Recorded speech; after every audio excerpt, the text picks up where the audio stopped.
Hello, my lovely angels. Today we're going to talk about Thrive. Thrive Causemetics.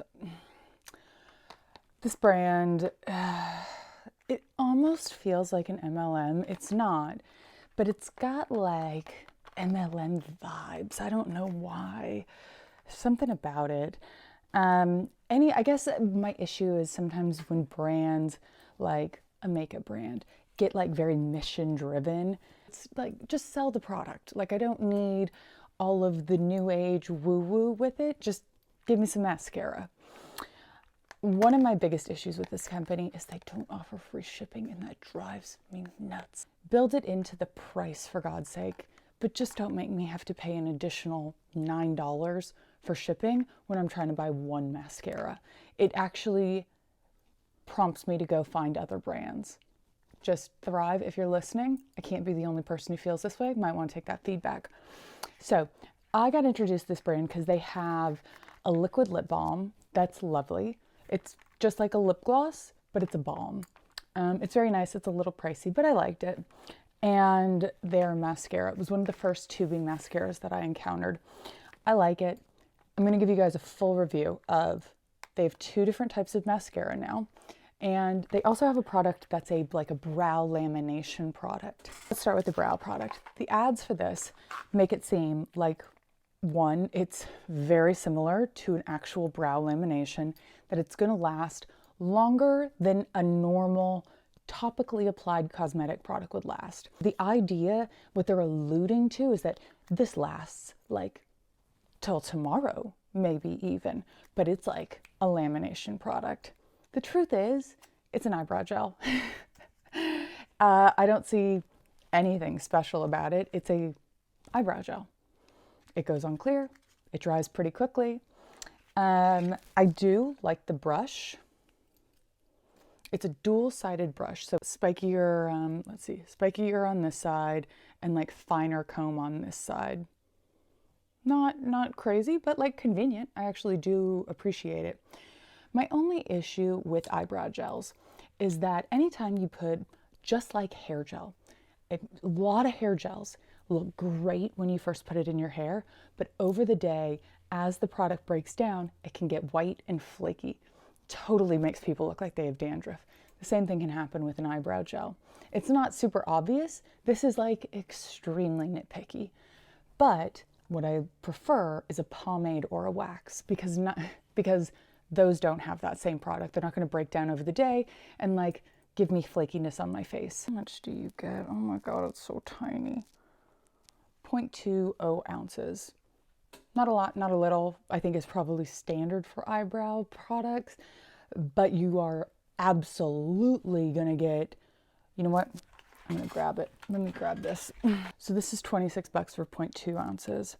This is 0.28 ounces. This is the pomade that I like. It's like a wax from Anastasia. I've had this for, let's say, 3 years. I think that could even be underselling it. It could be 5 years, and I am barely making a dent in this. And that's kind of the point, right? Like, this is, I think, a superior product. It doesn't have some of the negatives that this has. It's on par price-wise, but oh my God, this lasts so much longer than an eyebrow gel. Like, I think of eyebrow gel, like these clear ones. The first one I ever remember is the CoverGirl one. You can get that for like $8, and it is more or less going to be the same. So I would, at $26, I would totally skip this in favor of the Anastasia Brow Freeze Wax, or, now this one's a little bit of a deep cut, but ooh, it's good. This was one of the first products I found from this brand, and I was like fascinated. It's Surratt, which is a Japanese brand. They do beautiful makeup. They are a little pricey. I wouldn't say this one is like your budget option.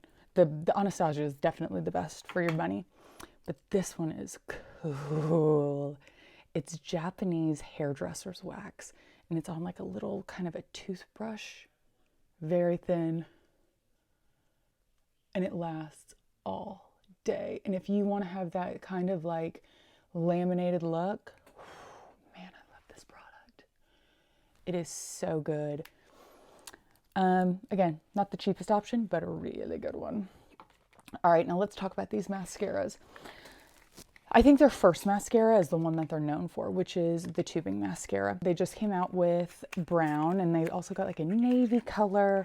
They may even have gray. I like it. I don't think it's the best tubing mascara. Their mascaras both are also $26.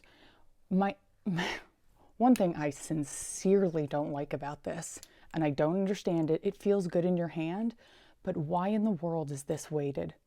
I'm not kidding. There is an actual weight. I can feel it. This thing is heavy. And that's fine if you're just doing makeup at home, but when you're traveling, do you know how heavy my makeup bag gets and my toiletries bag when I'm traveling? The last thing I need is weighted mascara. And yes, it does feel kind of nice in the hand while you're doing it, but it's solving a problem we didn't have, if that makes sense. So it's a similar, this isn't new, nubby kind of brush. Similar to all tubing mascaras, you got to do it all in one swoop. Extremely easy removal with just water, very satisfying getting to pull that off.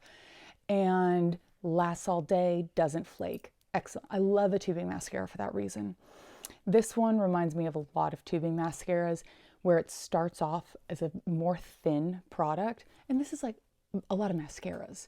You know, when you first get it in the tube, it's a little thin and you put it on and you're like, and you got to put more coats, or people pump air into it, which you should never do because it just dries your mascara out faster. But this one gets better, just like a lot of mascaras over time, but then really quickly I feel like it turns to like too thick, which happens to all tubing mascaras. They all dry out really fast. This one is going to give you like full lash tip to tip coverage, but not a lot of volume. And it can get really spiky and spidery looking very quickly. So for that reason, not my favorite. I still think the Bobble chocolate dripped tubing mascara is superior to this. I also like that shade of brown better. This is almost black. The chocolate dripped one is like a yummy chocolatey brown. You can actually see that it's brown, and it's cheaper. So if you're new to tubing mascaras, this is a great place to start. I hate the weight in this thing. So, you know, this is like a middle of the road to me, but it is a little more expensive. So if I was giving this a rating, I'd give it 3 out of 5 stars. This volumizing one, this one was new to me. They just came out with this. Now, riddle me this one isn't weighted. Like, so wonky why they weighted that one. This one has the more traditional brush with like a, you know, just pretty standard old school brush. But one thing I did notice, and I thought my eyes were playing tricks on me, I was like, did I get a brush that hasn't been cut evenly? One side of this side right here, has longer bristles. You can see it right there. Like, you don't see it on the other side, but this one has longer bristles, which I guess is supposed to help with lengthening, separation, all that stuff, right? Great, cool, love that. The brush is a little bit bigger. I'll show you, compare it to the other one. You know, when you get a thick, big brush like this, it can get really hard to get into the corners without having it touching your eyelid or, you know, your eye area. That's why I like a thinner brush. You can see how much thicker that is. Because it just enables me to get in like really close and tight without messing up my makeup. So I did notice with this one that I had a higher propensity for messing up my makeup. The mascara itself. Now I'm going to tell you the truth. When I put this on, one of my favorite all-time mascaras I've ever put on initially. My eyelashes were separated, fluffy, volume, color, you know, like I got all the things I want in a mascara, but also like a little natural. It was perfect, perfect. And then I went on my day. And like 4 to 6 hours later, it started falling apart.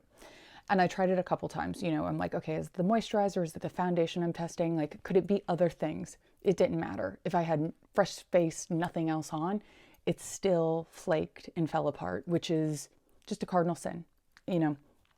And I'm not going to ever test a mascara and say, oh yeah, it works if you use a primer. Well, then it doesn't work. Like, it needs to stand on its own. And unfortunately, this one, oh, it was so disappointing. It was so beautiful. Oh, and then it just all over the place. And I noticed it because I was like, there's something in my eye. You know, it felt like I kept getting stuff in my eye, and I realized like an hour later, it was little mascara flakes. So annoying. This one is also $26. So I would definitely 100% skip the Volumizing mascara. It too comes in a variety of shades. It's just unfortunate that it doesn't hold up, you know? So in terms of these mascaras and the eyebrow products from Thrive, I would say it's a pass on all of them, if I'm being really honest with you. For the price, I think there's better options out there. Yeah. So let me know what you guys think. Comment down below. Do you guys like these? Are people loving this? I mean, I know it's some of their most popular products, but I can't be the only one who have had this experience testing these products. So sorry, Thrive. It's a pass.